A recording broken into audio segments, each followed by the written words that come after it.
for a place to be married and a person who would be happy to marry two unchurched young people. Someone at our work suggested we look here, told us what a beautiful place it was, and Jeremy Brigham, who I believe was an interim minister at that time, was here and was willing to do the job. And in the course of giving us a little intro to UUism, he mentioned the Church Across the Street program, which we take kids to other churches and expose them to different experiences so they can see what else is out there. And that really caught my interest, so that I remembered it a decade later when I realized it was now or never if we were going to ever bring our kids and give them some exposure to church and religion. It was the time. So we joined the church in 1994 and raised our kids through the RE program, along with a lot of you other people. We cherished that experience and cherished the community. And the kids hold close the values and experiences that they had here and learned at that time. So it just felt like an incredibly important piece of our lives. That's me. Located on the ancestral lands of the Adena, Hopewell, Mia, and Shawnee people, our urban community welcomes all with love, supports learning and spiritual growth, serves our wider community, and works for justice, equity, and inclusion. We are glad you are here with us this morning, whether in person or virtually. During the service, you may hear about programs or other items of interest. If you would like to learn more about these events, our community, or the Unitarian Universalist faith, please contact us at member-care@firstuu.com. Now we have a brief message from the board.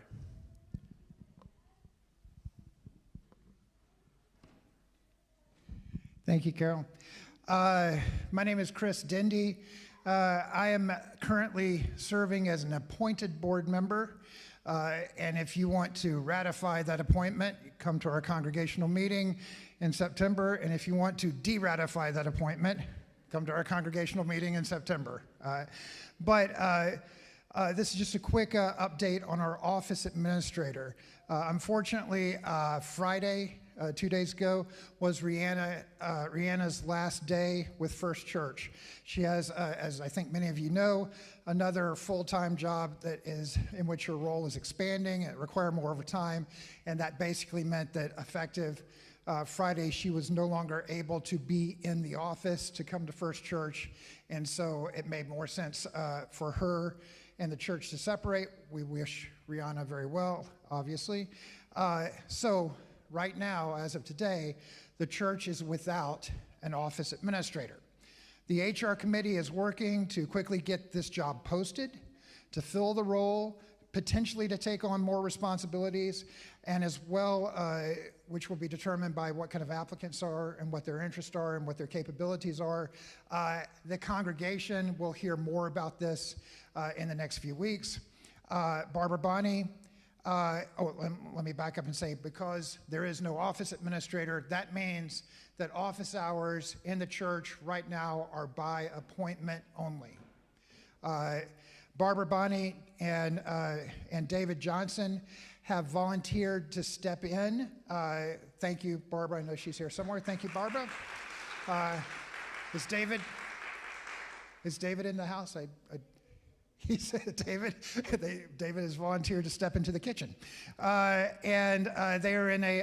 are doing this on a volunteer capacity for a short time while the HR committee is figuring out what to recommend.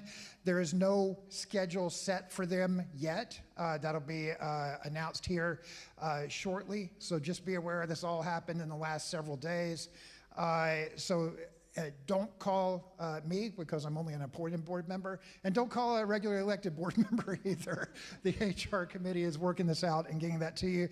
If you do need into the building, leave a message on the church's voicemail that gets back to HR and to the volunteers, and that will be taken care of. So that's the message for right now.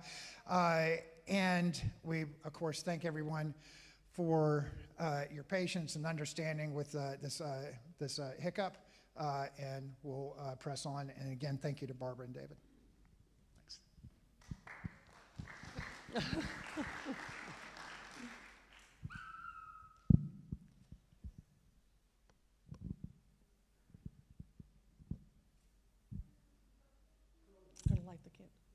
As we light our chalice today, I want to read these words from Mickey Scott Bay Jones from the Beloved Conversations presentation at the 2021 General Assembly. Together, we will create brave space, because there is no such thing as a safe space. We exist in the real world. We all carry scars, and we have all caused wounds. In this space, we seek to turn down the volume of the outside world. We amplify voices that have to fight to be heard elsewhere. We call each other to more truth and love. We have the right to start somewhere and to continue to grow. We have the responsibility to examine what we think we know. We will not be perfect. This space will not be perfect. It will not always be what we wish it to be, but it will be our brave space together, and we will work on it side by side.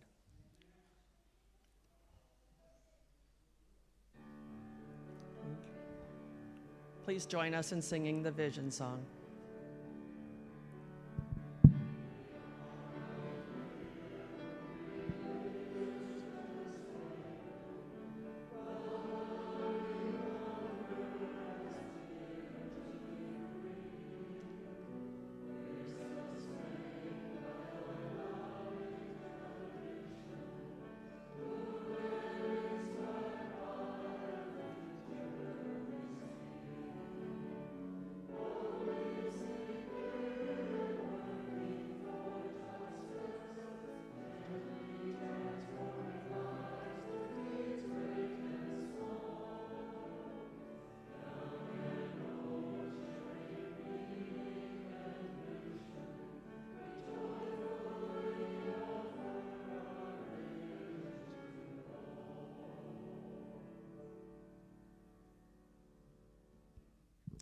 And now, please turn to your neighbors and greet them briefly. I will call you back together for our story for all ages in just a moment.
Let's return to our seats.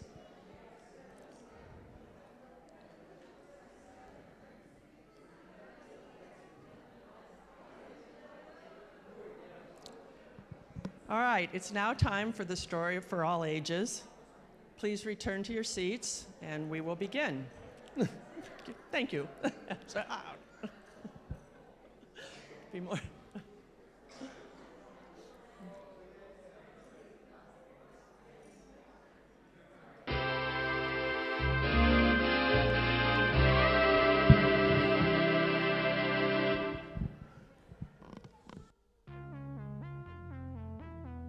Fix This Mess by Ted Arnold.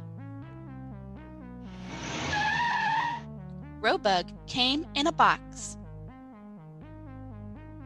Jake turned it on. I am ready, said Robug. Yes, yes, yes, said Jake. Fix this mess. I will fix this mess, said Robug. No, no, no, said Jake. Fix this mess. I will fix this mess, said Robug. No, no, no, said Jake. Fix this mess. I will fix this mess, said Robug. No, no, no, said Jake. Get rid of this mess. I will get rid of this mess, said Robug. No, no, no, said Jake. Put it all back. I will put it all back, said Robug. Okay, said Jake. Now, Robug, fix this mess. I will fix this mess, said Robug.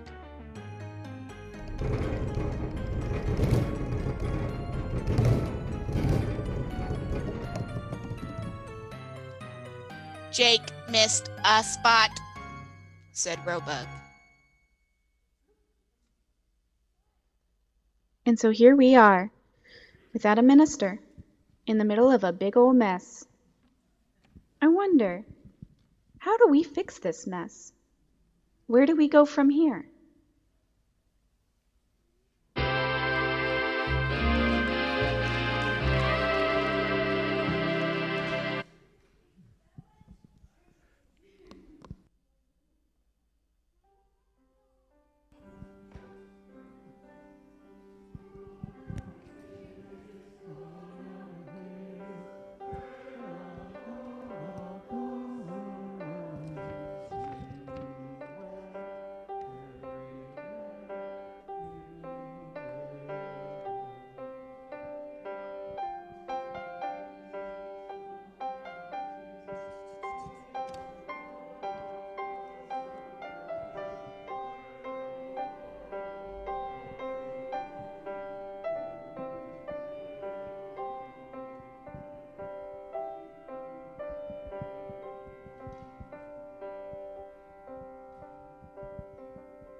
Let me take this off. Yeah.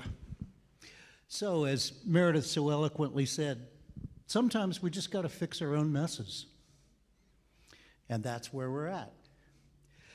So, we're at that point in the service where we think about our joys and sorrows that are in our hearts.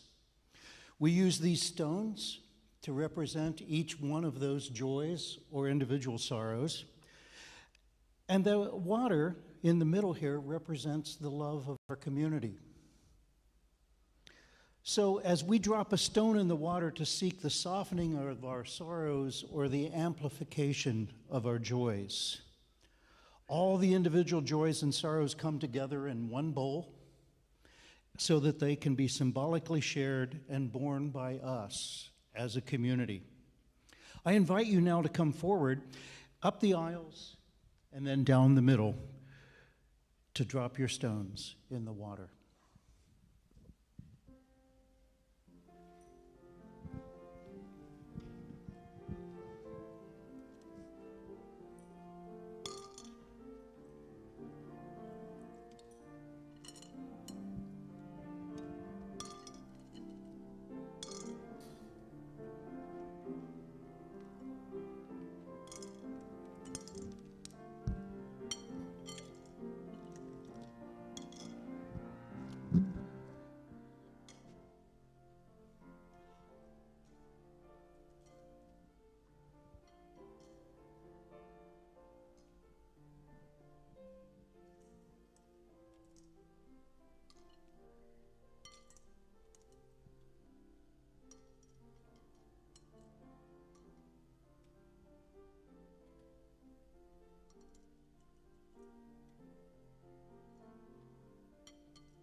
One joy I would like to particularly share with you today is the fact that this is Ramona Beck's birthday, August 14th.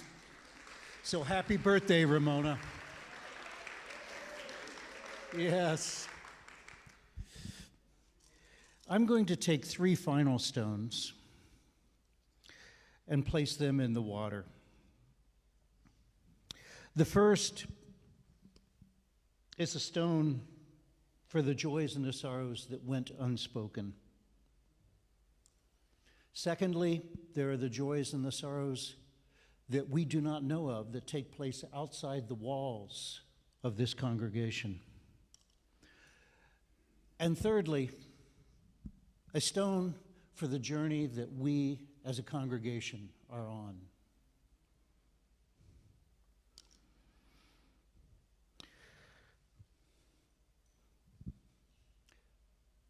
We're not always perfect, and we never will be, but we are a community that is working together.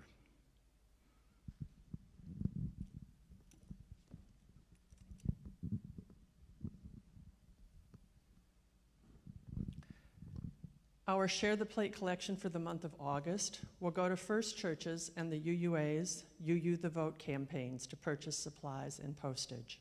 The more generous you are, the more voters we can reach. Giving to First Church is easy. You can text the word GIVE to 513-717-7373.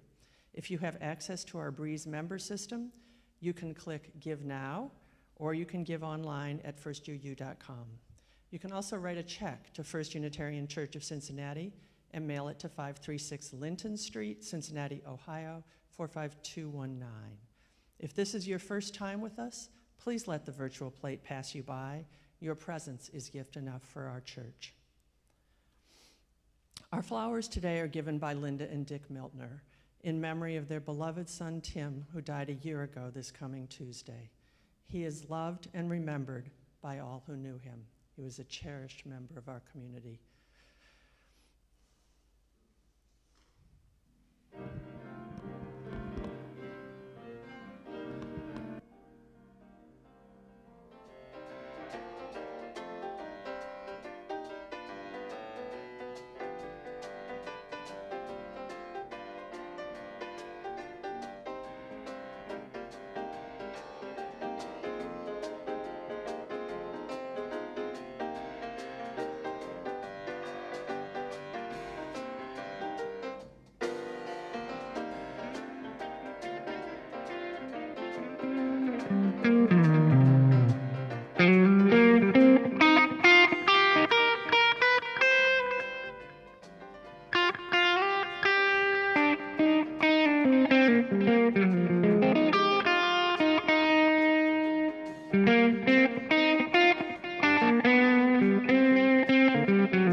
As you can see, we're passing around one microphone everywhere we go this morning because for some reason, 5 minutes before the service started, our pulpit microphone decided to quit on us. So please bear with the fact that we've got to exchange microphones because Rosie's going to be using this microphone when she sings as well. So where do we go from here? I want to take us on a little bit of a journey And so I'm going to ask you to buckle up and come along for the ride. During the months of January and February of 1967, Martin Luther King Jr. secluded himself in a remote location in Jamaica without any phone connection to the outside world. And it was here that he wrote the last and probably the most important book of his life. And it was titled, Where Do We Go From Here? Chaos or Community? By all accounts, in 1967, it marked the lowest year or the lowest point in King's public career. As he sat alone in that Jamaican cottage reflecting on all that had happened between 1954 and 1967, he felt like a complete failure. And he felt like the movement that he had helped to build had been a failure. The beloved community of which he dreamed was becoming a nightmare of half measures, grand posturing, and deep resistance from a white America that had absolutely no intention of ever ending its supremacy over people who did not share their skin color. In particular, he felt betrayed by a white liberal America that could not wrap their heads around the social change that might possibly shake them out of their comfort. He was keenly aware that even we Unitarian Universalists, a faith community that he and Coretta had seriously considered joining 15 years earlier, had turned their backs on him. They had turned their backs on racial equality. In 1963, just three to 4 years before he was writing his book, the delegate body of the UUA General Assembly voted down a resolution that merely suggested that our congregation should start working toward racial integration. The UDU delegates proclaimed that the UUA had no business interfering with the sacred cow of local church polity, that the UU churches in America had every right to racially segregate, and they intended to continue doing that.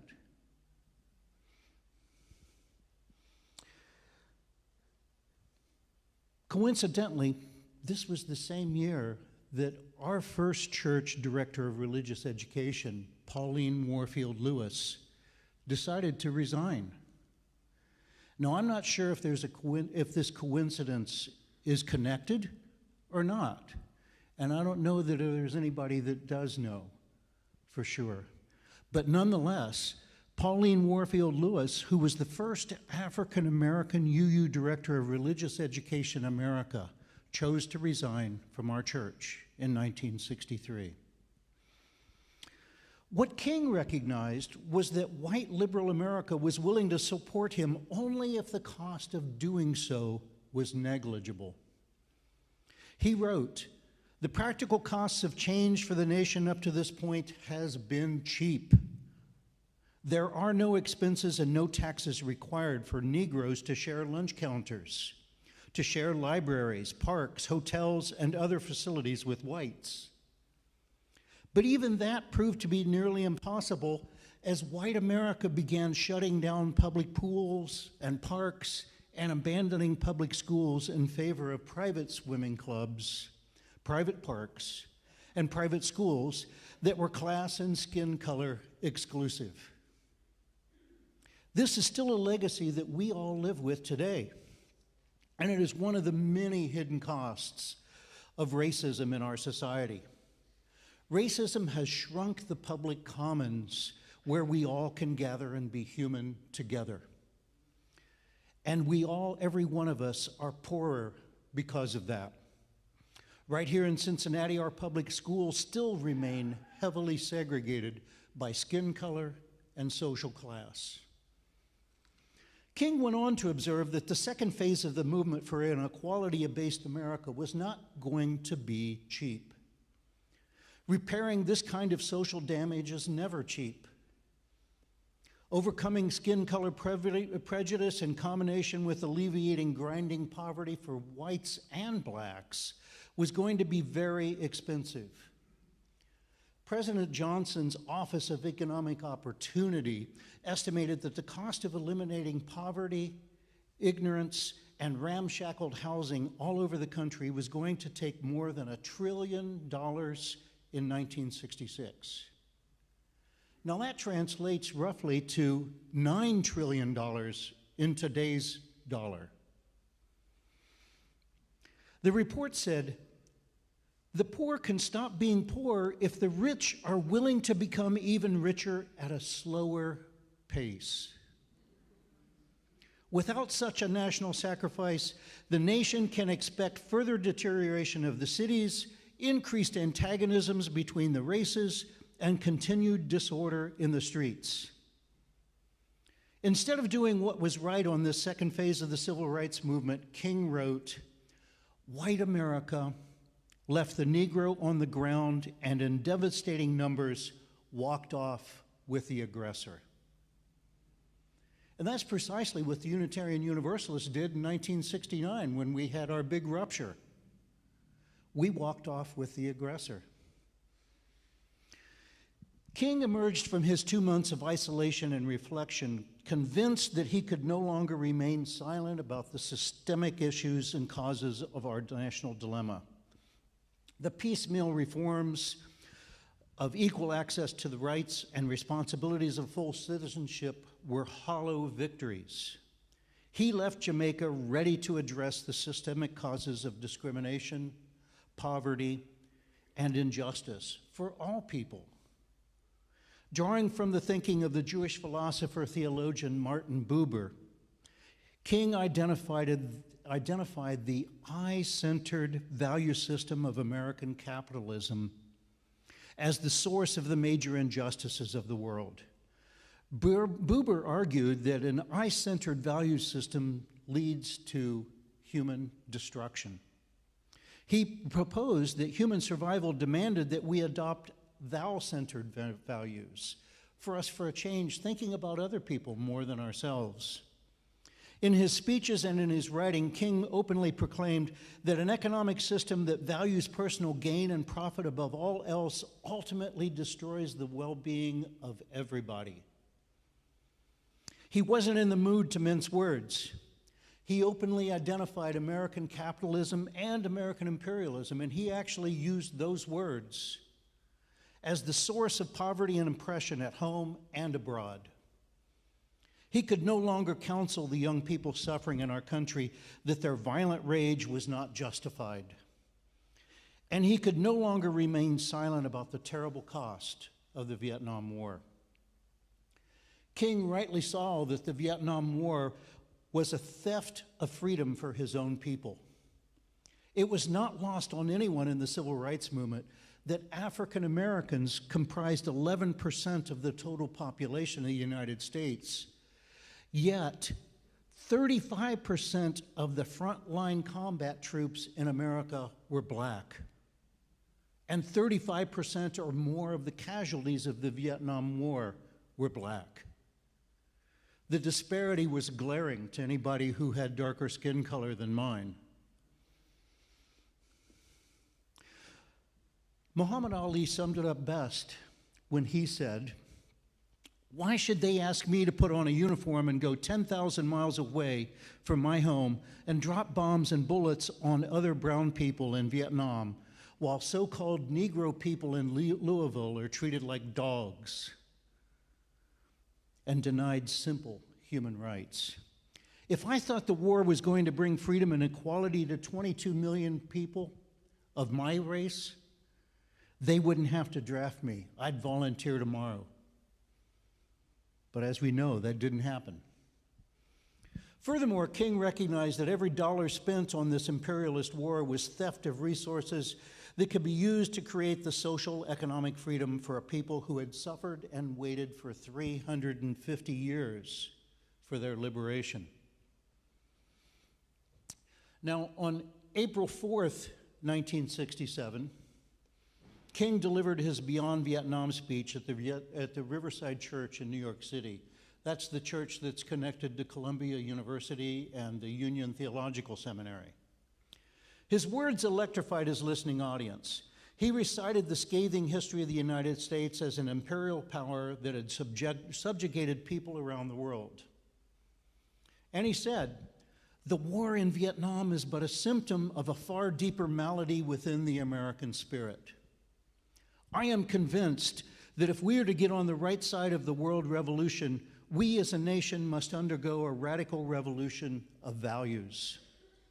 We must rapidly begin the shift from a thing-oriented society to a person-oriented society." Now, notice how he's starting to reformulate Martin Buber's I am thou thesis.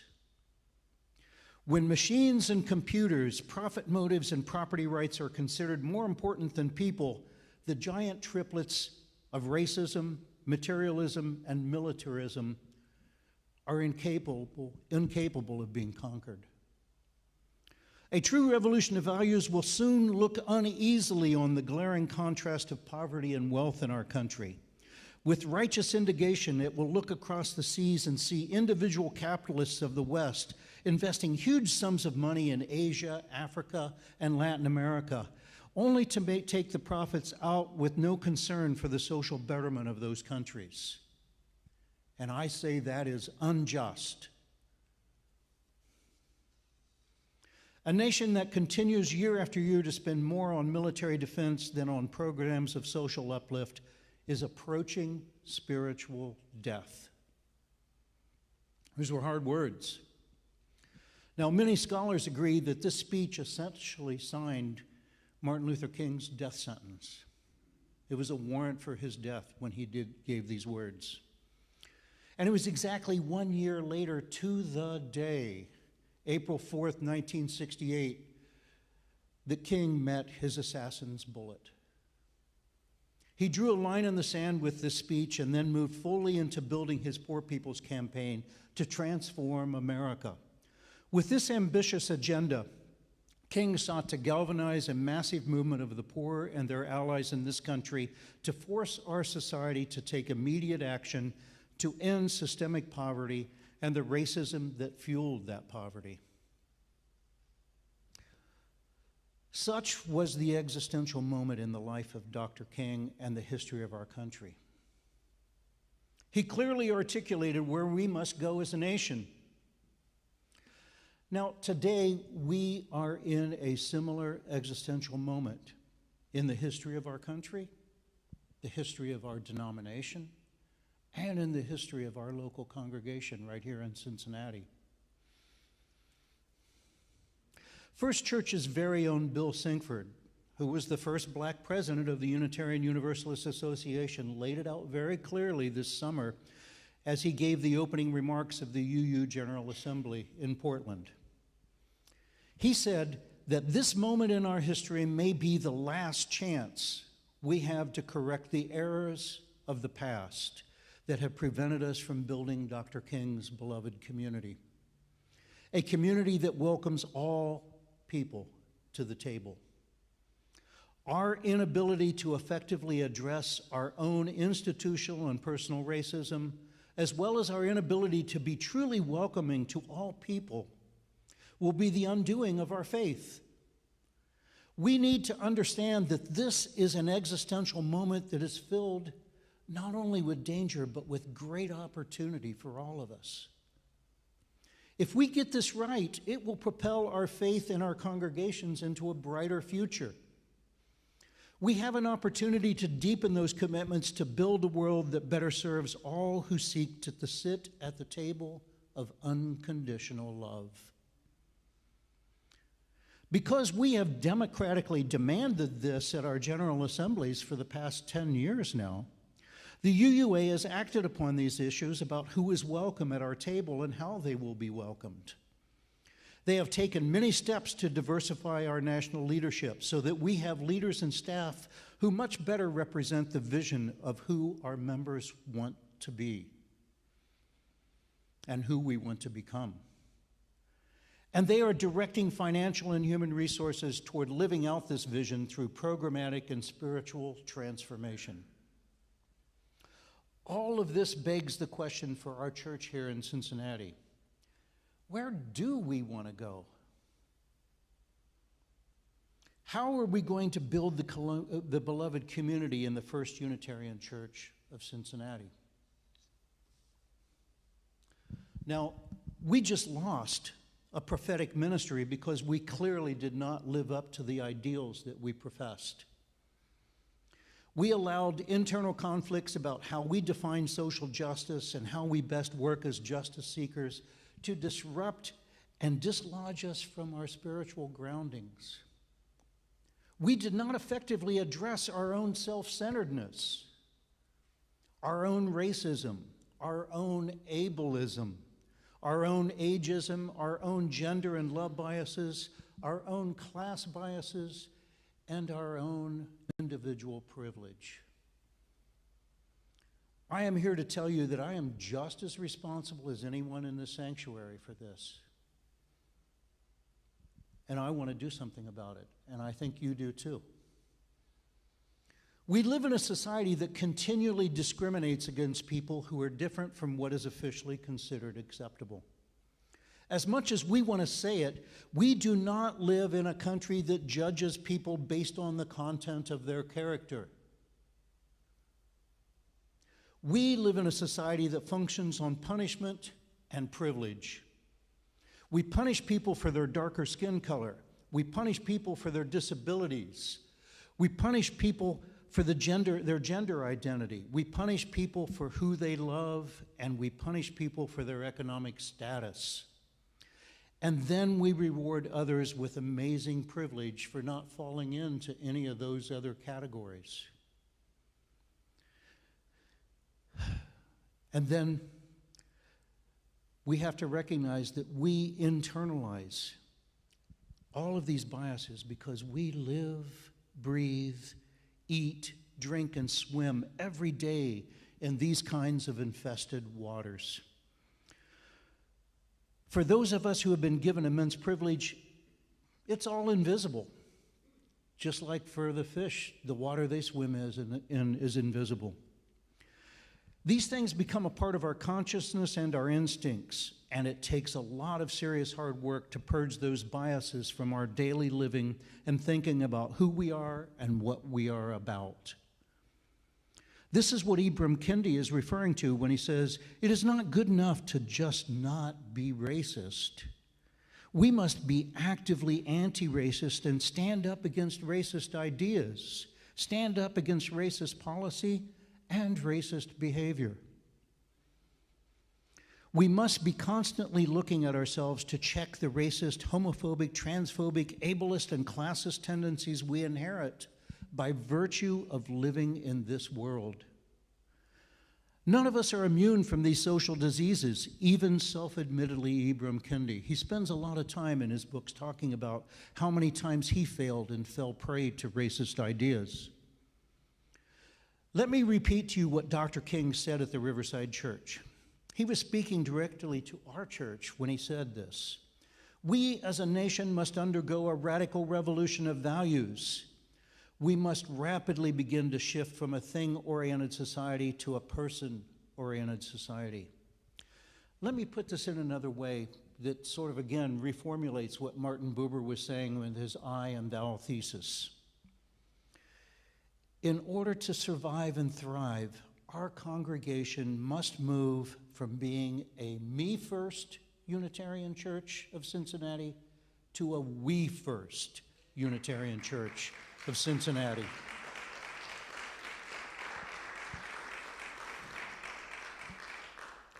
The toxic hyper-individualism of our American society must die within the walls of this church if we ever hope to build the beloved community that we really say we want. No more can any of us say, if you don't do it my way, I will destroy this congregation and anyone who gets in my way. We cannot allow self-empowered, disruptive individualists to form circular firing squads inside this congregation. Remember, this divisive tendency is a part of our congregational DNA. We talked about that back in April, and we must struggle against it. Our mantra is and must always be, all are lovingly welcomed here, but not all behaviors will be tolerated here. Let me repeat that. All people are lovingly welcomed here, but not all behaviors will be tolerated here. That's what it means to be a loving community that takes care of itself and that protects the people who are the most vulnerable. So the question before us still is, where do we go from here? To start, we need to re-explore who we are as Unitarian Universalists. We need to revisit the foundations and sources of our faith. We could start with that famous Thomas Starking quote that said, Unitarians believe that humanity is too good to be condemned to hell, and Universalists believe that God is too good to condemn humanity to hell. Implied in the statement is the goodness of humanity and the goodness of the divine. They complement each other in an important way. The Unitarian belief in the perfectibility of humanity can lead to a personal and an institutional arrogance that when it is not tempered by the Universalist recognition of a humanity that is flawed and imperfect. We need that balance to check our arrogance at the door when we join in community with one another. We need to understand that humility is a part of community and that we don't have all the answers. And that in order for us to get along with each other and to grow in our love for each other, we have to check our arrogance at the door. I think the tradition of our congregation has always leaned heavily toward the Unitarian side of this equation. It all fits so neatly with the pretensions of liberalism that cannot hear or accept the fact that one could be prejudiced against others who are different from us. Our responses when challenged on our racism or our ableism or our homophobia have been overly defensive. Wait, you can't tell me that I'm transphobic. I have a rainbow flag on my car. Go out there and look at it. I can't be transphobic. That response is so superficial and unauthentic. And as it turns out, our Unitarian Universalists can be very superficial and unauthentic when we're pushed on our shortcomings. It seems humility is a hard vocabulary word for people who identify as liberal Unitarians. My advice is that we need to embrace our inner universalist and that can sense our... Let me go back to this. As it turns out, Unitarian Universalists can be very superficial and unauthentic when we are pushed on our shortcomings. It seems humility is a hard vocabulary word for our people who identify as liberal Unitarians. My advice is that we need to embrace our universalist instincts and begin to grapple with what it means to be flawed and a part of this faith community that purports to support the worth and dignity of all people. We need to revisit our history and our theology in order to know who we are. But we also need to understand that self-examination and consciousness raising is a major component of doing social justice work. I know I plan to do that for myself, and I hope you will too. Secondly, we need to learn how to be with one another. We need to understand better what it means to be in covenant with one another. Our Right Relations Task Force identified our limited understanding of what it means to be in covenant as a central issue for our congregation. For example, how are we going to be with one another when we deeply disagree? Well, I'm here to tell you we've got 182 years of experience with learning how to not disagree very well. Don't you think it's about time we learn how to do that? That is why we're engaged in the restorative circle training. We need to learn how to deeply listen to one another. We need to learn how to disagree in love for one another. We need to learn how to support one another along our spiritual and ethical paths. That is what makes a covenantal community different from a civic community. We have a higher level of unity that requires a commitment to one another's well-being. I care deeply about what happens to each one of you, and you should care deeply about what happens to each one of us. That kind of interpersonal commitment can never be consistently found in a civic community beyond these walls. The Christian apostle Paul, in his letter to the Roman church, indicated that there was something special about this peculiar people who followed Jesus. He cautioned his readers to not be conformed to the world because there is a tension with the world that must be maintained. He said, we must be in the world, but not of the world. That is true for all of us as well. We should have one foot firmly planted in that world outside of our walls, but that world operates from a different set of rules and values that are often prejudicial. They are often unjust, often unkind, and often predatory. So in order to preserve our humanity and our sense of what is morally right and good, we need to have our other foot firmly planted in this community of love. That is why we're members of this congregation. We're not here to be large and in charge. We're not here to boss around our ministers and our paid staff. We are here because this is where we find our compass to help navigate the turbulence of the world. This is where we reinforce our values and our principles. This is where we introduce our children to what a just and kind world can look like. And we are also here because we genuinely enjoy each other's company. And that really is true. This is one of the strongest communities that I've run across in my time in religious experiences, and I love this community. We must remind ourselves that this loving community is why we are here. I know that COVID has made this aspect of our church life beyond difficult.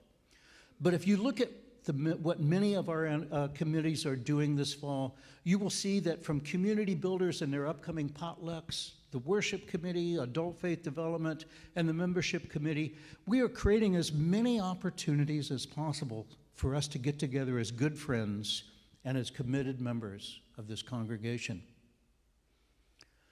Third, and I am getting close to the end here, we need to be totally engaged in making sure the rest of the world knows what it means to be on the side of love. I remember attending the UU General Assembly in Arizona in 2012. We called it the Justice GA. Our current UUA president, Susan Frederick Gray, was at that time the minister of the Phoenix UU Church. Her congregation was deeply engaged in immigrant justice issues, showing up frequently in Phoenix, all wearing their yellow Standing on the Side of Love shirts. Now, I know we've changed that campaign to be more inclusive so that we are siding with love. They were so omnipresent at every immigrant justice event that they became known as the love people in the yellow shirts. That's a great designation to have, particularly if the larger community recognizes that. Maybe we want to be the love people in the yellow shirts too. We were able to build upon her congregation's work by showing up en masse at one of the glaring symbols of injustice in Phoenix, which was the county jail that was operated by Sheriff Joe Arpaio. This Phoenix jail was an open-air concentration camp where people were treated in terrible ways, suffering with minimal food and water in an overwhelming 110-degree heat. There were no walls, there was no air conditioning. This was open air and 110 degrees. As an action of immediate witness, 4,000 UUs wearing their yellow love shirts showed up at that jail one evening and drew national attention to the inhumane conditions of that jail. It was one of the most powerful witnesses for love that I have ever experienced in my life. and it demonstrated to the world what we represented.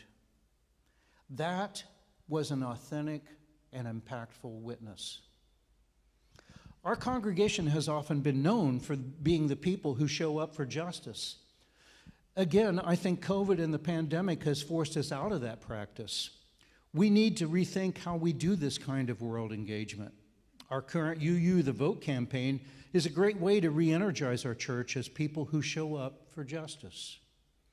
By the way, our UU the Vote campaign people are having an educational this afternoon at 5:30 where we're going to learn how to do voter registration.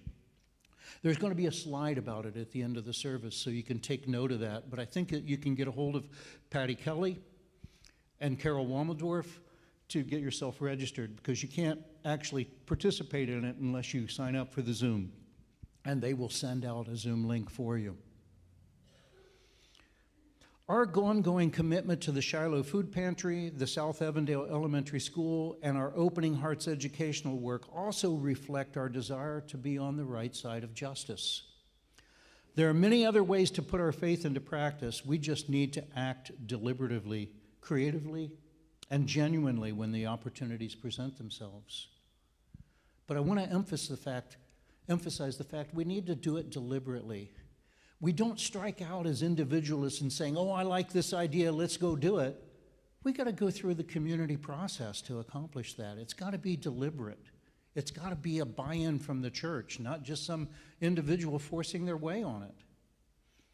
There's so much more that I can and I need to say, but maybe this is enough for now. It's a tall order to reconnect with our religious and theological roots, to reimagine how we want to be with each other, and to reinvent how we engage with the world. But I think, in fact, I know that we can do these kinds of things. It is all very doable for us because we're an amazing group of people. So where do we go from here? The bottom line for our church is that we have a lot of good work ahead of us. Right now, we are wounded and hurting. We need to be kind and gentle with one another. At the same time, we learn how to speak honestly and forthrightly with one another. This is the kind of good but sometimes hard work that we must do. We need to draw upon all the various religious traditions that have sustained our faith over the years and recognize that they all have a similar message. Reinvention and the act of turning one's life around is a necessary spiritual practice. As Curtis Mayfield so eloquently reminds us, we got to get ready because there's a train a-coming. We don't need our baggage and we don't need a ticket. We just thank the Lord and we get on board. We get on board.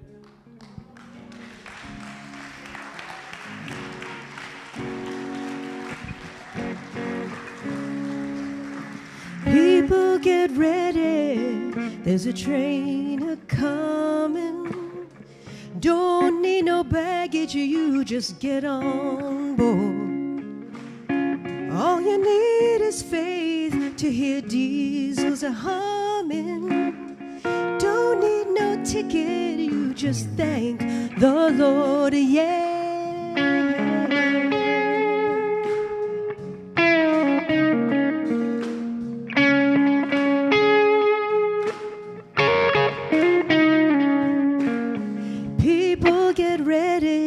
For the train to Jordan, picking up passengers from coast to coast. Faith is the key, open the doors and board them. There's room for all among the loved and lost, yeah.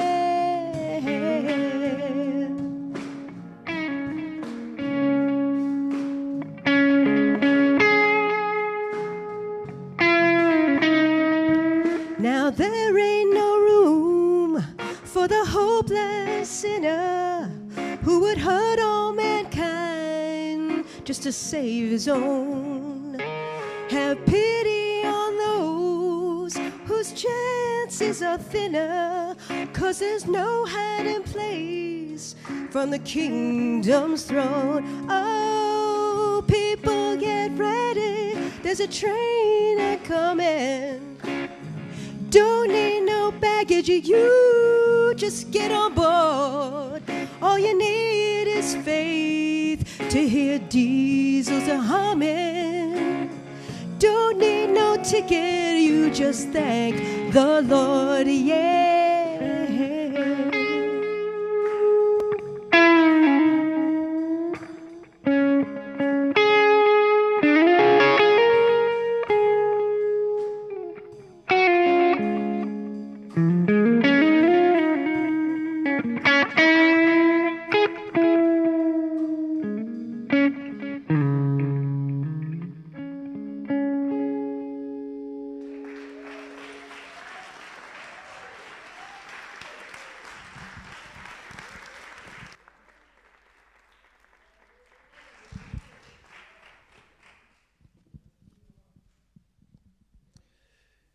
Before we extinguish our chalice, I want to read a closing reflection. And this closing reflection was written by the Reverend Connie Simon, who is now the interim minister of the Unitarian Church of Davis, California. Spirit of love and life, God of many names, we gather in awareness of the opportunity before us as Unitarian Universalists. We have been given many chances before today to heal the wounds of the racism and oppression that have beset our denomination for many years. It held us back from realizing the inherent worth and dignity of all Unitarian Universalists. We have made some progress, but we still have a long way to go. We have an opportunity today to renew our commitment to this work, and we embrace it fully and thankfully. We have come together to honor the voices of those whose contributions to our faith have been neglected for too long. We welcome them home into a new Unitarian Universalism, into a faith that embraces and includes all of us and brings us closer to the beloved community of which we dream. We know we have much work to do, that everyone has a role to play if we are to live fully into our principles and achieve our highest aspirations. We pray for healing of the wounds of the past and the present. We pray for open hearts and minds that we may envision what is possible. We pray for the courage not only to speak up, but also to listen, even when the words are hard to hear. We pray for compassion and understanding.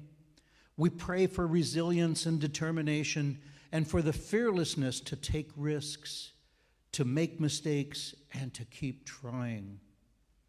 In gratitude for the opportunities we have been given and the promise of what we can achieve together, in the name of all that is holy, amen. And now we will extinguish our chalice by reciting together the words printed on our screen.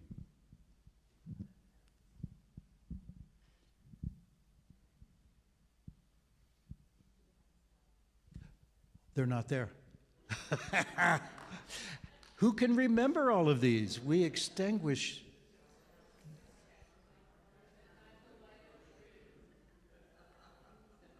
I cannot remember them at this point in time. So anyway, we have extinguished our chalice.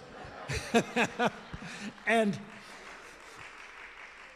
what we need to do is go in peace and hope and embrace one another as the siblings that we are in this beloved community. Amen.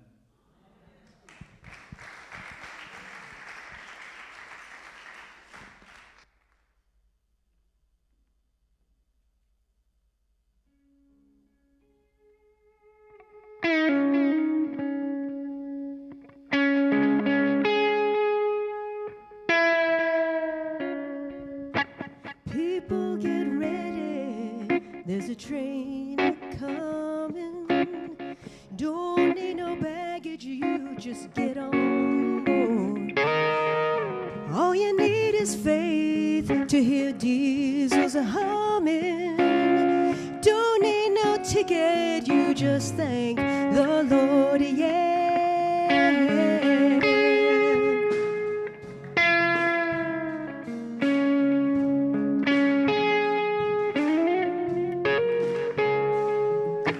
People get ready for the train to Jordan, picking up passengers from coast to coast. Faith is the key, open the doors and board them. There's room for all among the loved and lost, yeah.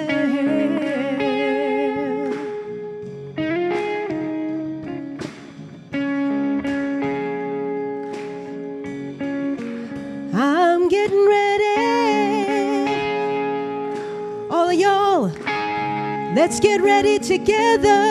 Oh, yeah. Oh, I'm getting ready. Let's get ready together. I'm getting ready.